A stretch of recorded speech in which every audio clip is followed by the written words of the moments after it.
ఇప్పుడు ఇష్టంలో కూడా ఇవ్వాలి కదా, పింఛన్లు అన్నాడు. ఇప్పటిదాకా పింఛన్లు ఎవరు రేవంత్ రెడ్డి ఇప్పటిదాకా పాదల్లో పింఛన్లు కూడా వేయలేదు. మాకు కూడా పింఛన్ గరీబోళ్ళం, రుణ సౌకర్యం కాదు గరీబోళ్ళమే కదా, మాకు కూడా పింఛన్లు ఇస్తున్నాడు. ఒంటరి మహిళలు కొడుకులు లేరు, మాకు ఇద్దరు బిడ్డలే, ఇల్లు కిరాయి ఇంటేనే ఉంటున్నాం. మరి గరీబులకన్నా ఇవ్వాలి కదా, ఇష్టాన్ని వాగ్దానాలు చేసినాయి ఇవ్వాలి కదా. దేనికి వాగ్దానాలు చేసాడు? 420 ఉన్న వాగ్దానాలు ఎవరికి ఇస్తుండు? మామూలుగా పేపర్లు ఇచ్చి ఆడిచ్చిండు, రాగానే చేయాలి. ఒక బస్ ఫ్రీ బస్సు రోజు పోతాం పోస్తామా? ఎవరో తప్పది అనుకున్న హోటళ్ళు పోతారు, హాస్టల్లో వస్తారు. మనకి బస్తో ఏమో అవసరం? ఒక 30 రూపాయలు పెట్టుకొని బతకలేము మనం ఇళ్ళలో. బస్సులే లేకపోతే పోతాం వస్తాం, బస్సులే ఫ్రీ చేసి లాభం ఏమైంది? జగన్ గారికి నా ధన్యవాదాలండి. నేను ఇదివరకు పెన్షన్ తీసుకునేదానికి ఇప్పటికీ చాలా నాకు తేడా ఉందండి. ఈ ప్రభుత్వాలు చాలా నాకు ఎవరో ఏంటి పాలన అనేది కాదు, మనకు వచ్చేది ప్రభుత్వం మనకి ఇస్తుంది కదా, ఇన్ని పాటలు ఏంటి అనేదాన్ని అనుకునేదాన్ని. పొద్దున్నెళ్ళి సాయంకాలం వరకు నిలబడి తిండి లేక ఆకలైపోయి నీళ్లు లేక ఆ చెమటలో ఎండలో ఈ వయసులో నిలబడి చాలా నిరుత్సాహంగా వచ్చేవాళ్ళం ఇంటికి. అంటే ఇది స్టార్టింగ్లోంచి 3 రోజులకి కానీ మాకు పెన్షన్ అందేది కాదు. అది ఎవరి పాలన అన్నది కాదు. ఆ తర్వాత నేను తీసుకునే పెన్షన్ జగన్ గారి కోసం.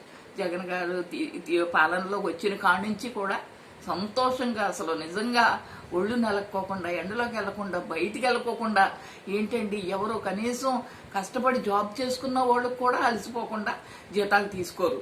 మాకు ఇంటికి వచ్చి తలుపు కొట్టి నిజంగా మాట ప్రకారం నెరవేర్చారు ఆయన. చాలా సంతోషం అండి. ఒకవేళ ఆ పెన్షన్ తింటూ ఫస్ట్ 2500, నెక్స్ట్ మళ్ళీ పెంచుతానన్న ప్రకారంగా 2750, అంటే మాట ఇచ్చిన ప్రకారం తప్పతపాలుగా నేను ఎప్పుడు ఆయన ఇచ్చిన ఇలాంటి కార్డులు చూసుకునేదాన్ని, చదివేదాన్ని మొత్తం 3 times.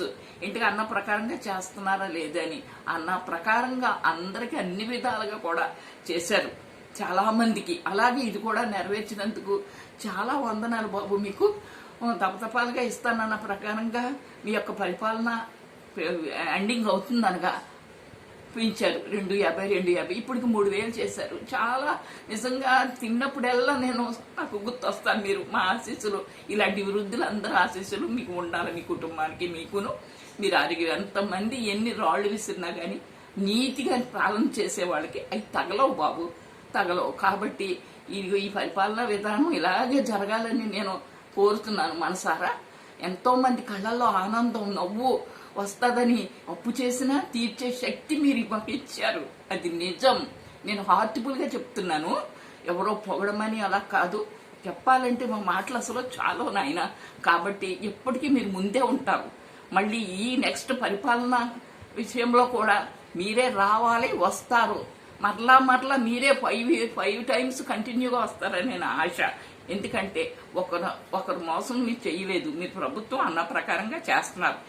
చిన్న వయసు, ఈయనకేం ఎక్స్పీరియన్స్ ఉంది?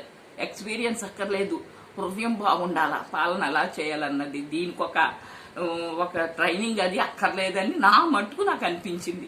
ఈ చిన్న వయసులోనే ప్రజలకు ఎంత క్షేమం. నాకు ఒక్కటే నేను బాధపడిద్దాన్ని నిజంగా. మీరు పరిపాలనలోకి వచ్చిన తర్వాత అన్ని ఆటంకాలే.